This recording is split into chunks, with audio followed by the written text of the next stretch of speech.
Cantaremos por tu libertad. ¿Qué es el sionismo?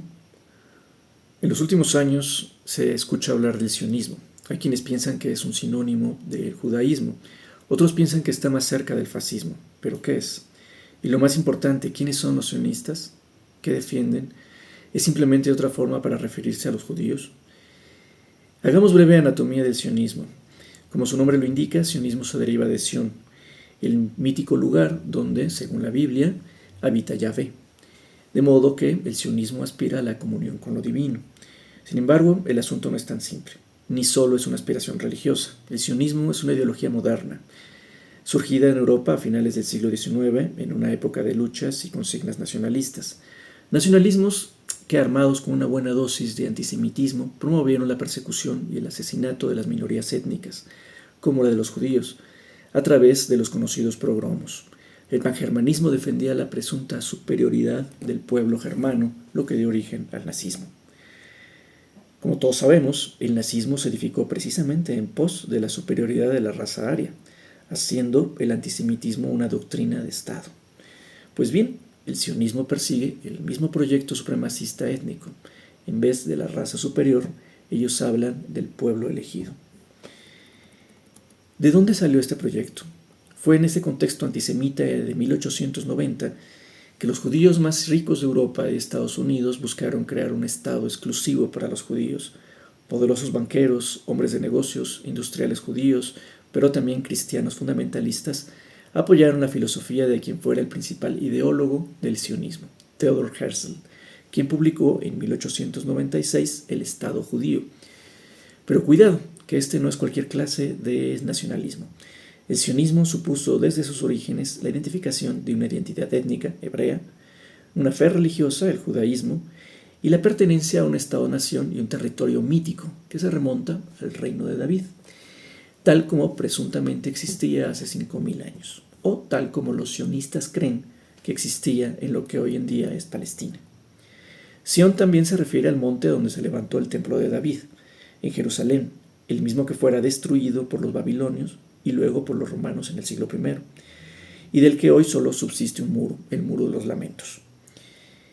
Los siglos pasaron y los habitantes de Palestina, judíos que hablaban hebreo, pero también árabe y otras lenguas semíticas, se cristianizaron bajo el dominio bizantino y luego, siglos después, acogieron el Islam y la lengua árabe se popularizó mayoritariamente. Hoy en día son árabes palestinos, son musulmanes, aunque también hubo miles de que siguieron siendo cristianos, drusos y otros tantos que siguieron profesando el judaísmo. Todos ellos son palestinos, semitas, vecinos que vivieron en relativa armonía durante siglos. Obviamente el sionismo no salió de aquí. El sionismo llegó a estas tierras árabe-palestinas con rostro extranjero, sobre todo europeo, y por la fuerza.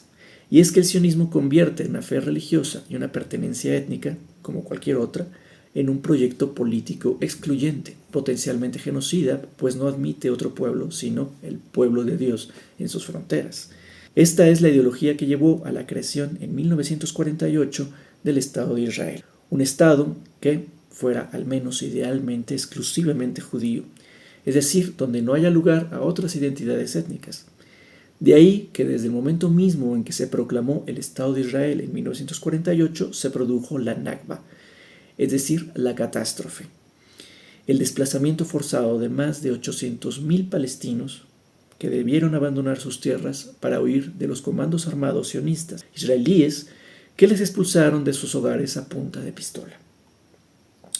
Hagamos un breve paréntesis.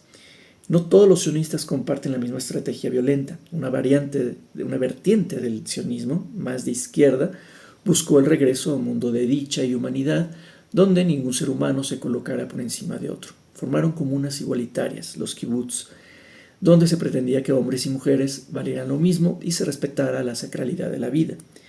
El problema es que ese ideal socialista chocó casi desde el principio con los defensores del exclusivismo judío, y la política de crear esas comunas en tierras palestinas llevó inevitablemente al enfrentamiento con los mismos pueblos palestinos.